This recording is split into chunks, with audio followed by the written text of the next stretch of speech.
Nouvelle page de l'information économique sur votre chaîne SICA TV. Mesdames, Messieurs, bienvenue. Et voici pour commencer le sommaire. Hausse de 7,5% du budget de gestion 2018 au Mali. Le gouvernement veut porter le budget à 2330 milliards de francs CFA. Bientôt une concertation entre la Côte d'Ivoire et le Ghana. Les chefs d'État des deux pays veulent réduire l'écart entre les prix aux producteurs de cacao.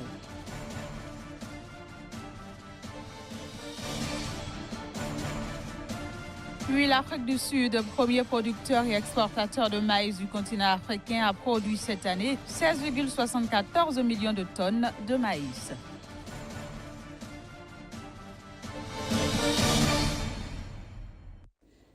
Première destination, le Mali, où le gouvernement envisage de porter le budget gestion 2018 à 2330 milliards de francs CFA, soit une hausse de 7,5% par rapport à l'exercice 2017. Voici les précisions. Le budget malien gestion 2018 connaîtra une augmentation de 7,5% par rapport à l'exercice 2017. Les autorités du pays veulent en effet porter le budget de l'année à venir à 2330 milliards de francs CFA. Selon le Conseil des ministres, ce budget permettra au gouvernement malien de couvrir les dépenses militaires et sécuritaires, celles liées aux élections générales de 2018 et les charges consécutives à l'accord de paix avec les rebelles Touaregs en 2015. Bamako espère mobiliser au titre de l'exercice 2018 1957 milliards de francs CFA de recettes. Le déficit sera financé par les appuis budgétaires extérieurs et la mobilisation de l'épargne par le biais des titres de créances émis par le Trésor public. En 2018, le produit intérieur brut devrait progresser de 5%, en baisse par rapport à la prévision de 2017 qui table sur 5,3%.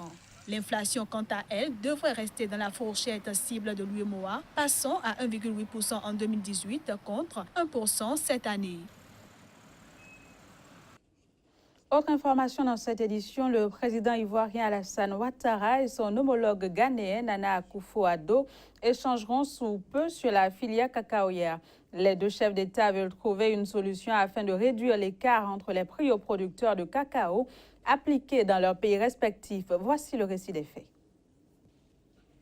La Côte d'Ivoire et le Ghana veulent réduire l'écart entre les prix appliqués à leurs producteurs de cacao. L'objectif de la manœuvre est de lutter contre le trafic illégal de la fève.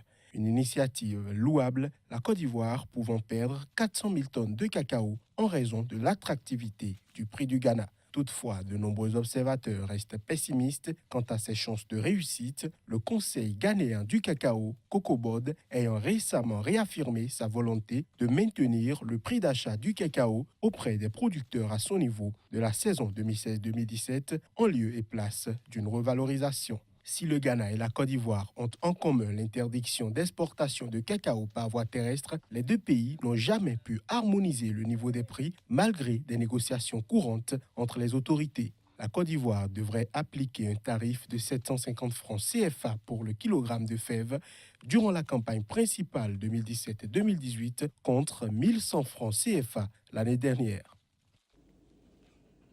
Je le disais en titre, l'Afrique du Sud a produit cette année 16,74 millions de tonnes de maïs, dont 9,89 millions de la variété blanche et 6,85 millions de tonnes de la variété jaune. Le tout sur une superficie de 2,62 millions d'hectares.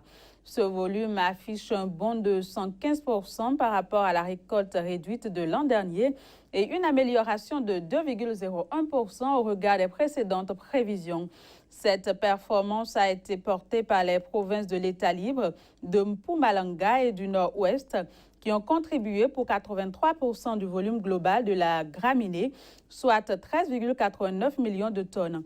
Précisons que l'Afrique du Sud est le premier producteur et exportateur de maïs en Afrique.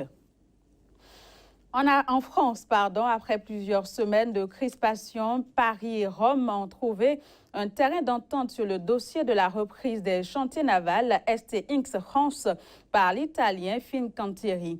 Un accord présenté comme gagnant-gagnant pour les deux pays par Emmanuel Macron. Mais que pensent les syndicats de cet accord? Nous vous invitons à les suivre.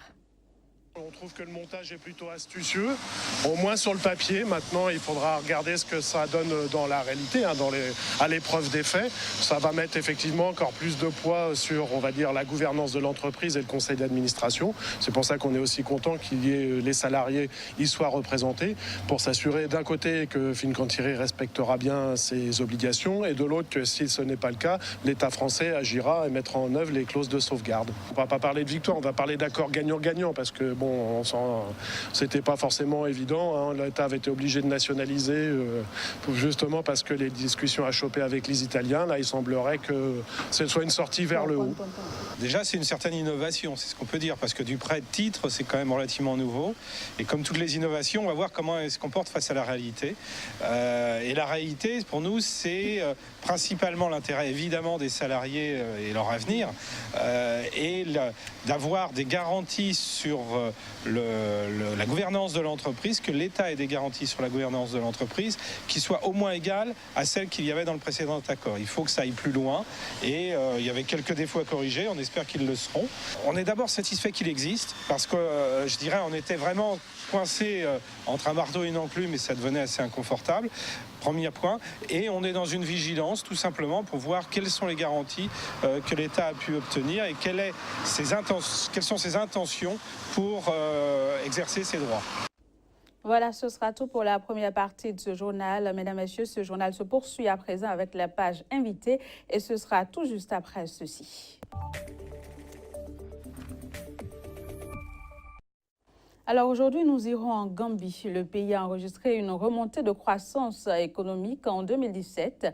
Et pour les précisions, nous avons avec nous sur ce plateau Casimir Pédio, qu'on ne présente plus. Alors bienvenue à vous et merci d'avoir une fois encore accepté de prendre part à cette édition. Tout le plaisir pour moi, général. Alors Casimir Pédio, dites-nous, qu'est-ce qui a fait vaciller l'économie gambienne en si peu de temps? Trois facteurs majeurs ont donc contribué à la détérioration complète de l'économie gambienne. Le premier facteur, c'est l'agriculture qui est dépendante donc du climat. Ce climat qui, au regard des chocs du climat, enfin des affres donc du changement climatique, n'a pas pu donc donner le meilleur de lui-même pour le pays et donc l'agriculture n'a pas marché comme cela se doit. La deuxième raison, c'est l'insécurité au niveau donc de la région, l'insécurité qui fait aujourd'hui que le pays qui repose son économie sur l'agriculture et le tourisme n'a pas pu faire bon chiffre d'affaires à cause des invités, des touristes qui n'ont pas répondu favorablement donc, au rendez-vous.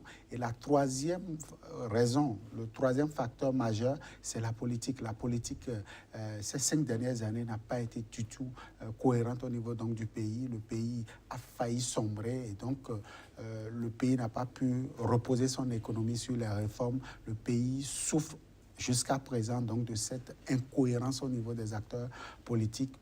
Certainement que la Gambie va retrouver son équilibre afin que l'économie puisse reprendre. Donc voilà les trois facteurs aujourd'hui qui, mis ensemble, n'ont pas permis à l'économie gambienne de mieux se porter, en tout cas pour les 5 dernières années. Alors, la Gambie a affiché déjà en 2015 un taux de croissance de 4,4%. C'est bien pour donc, la sous-région, mais en 2006, le taux de croissance a chuté jusqu'à 2,1%. Et vous l'avez dit, si bien dit, en 2017, nous remarquons une remontée donc, de cette croissance-là qui, selon les prévisions donc, du pays et surtout les intentions de la Banque mondiale et du FMI, le pays devrait se stabiliser autour de 3,5%. Donc voilà un peu ce qu'a été l'économie donc, gambienne. Et déjà pour 2018, pour les perspectives économiques 2018, on annonce un taux de croissance de 4,8%. Donc le pays n'a pas véritablement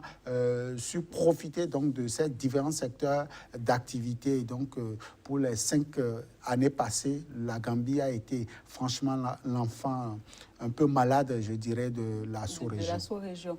Alors là, je m'en vais vous demander, le secteur industriel a également du mal à donner un véritable souffle à l'économie gambienne, c'est bien cela. Alors pourquoi? Oui, ce secteur qui normalement devrait être le prolongement donc de l'agriculture, donc du sous-secteur primaire, souffre donc d'incohérences liées donc au manque de vision des organisateurs, au manque de stratégie et surtout de manque d'innovation. Et donc tout ceci combiné fait que le secteur secondaire est pratiquement embryonnaire, sinon qu'on retrouve quand même quelques artisans, quelques personnes, quelques ouvriers qui essaient quand même de transformer les matières première, si j'ose parler ainsi, l'agriculture, certains produits pour quand même lui donner quelques valeurs. Sinon que le secteur industriel n'a pas du tout fait profiter l'économie gambienne, ce qui aujourd'hui, selon donc les prévisions toujours de la Banque mondiale, ce secteur a été des plus pauvres avec un taux de croissance de l'ordre de 7 à 8% au cours donc des 5 dernières années. Donc la Gambie n'a pas su profiter et pourtant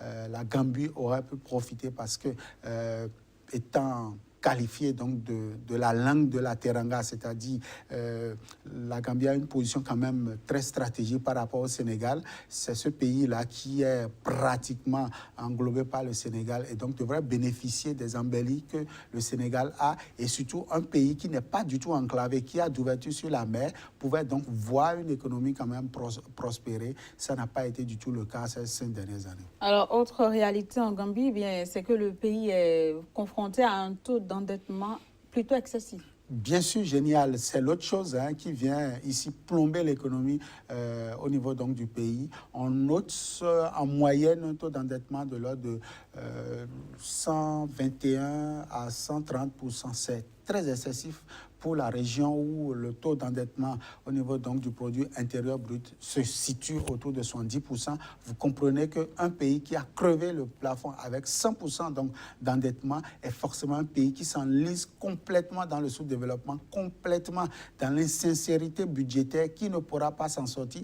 Et puis, on annonce que le pays est sur la liste anti-greffe rouge parce que le taux d'intérêt pratiqué à cause donc de cette situation inconfortable fait aujourd'hui que le taux d'intérêt est un peu élevé. Donc les partenaires techniques et financiers profitent de la situation pour monter un peu les enchères au niveau donc des intérêts pratiqués, au niveau donc des prêts et les autres comment dirais-je situations un peu favorables qu'on pouvait accorder donc à ce pays. Donc les investisseurs ici peinent à venir donc poser les valises au niveau du pays afin de pouvoir accompagner l'économie gambienne à sortir donc de l'impasse. Alors, un tableau sombre en somme, mais est-ce qu'on peut espérer quand même de belles perspectives à l'avenir pour le pays, pour la Gambie? Bien sûr, surtout déjà avec la calmie politique, avec le retour progressif donc de la paix au niveau du pays.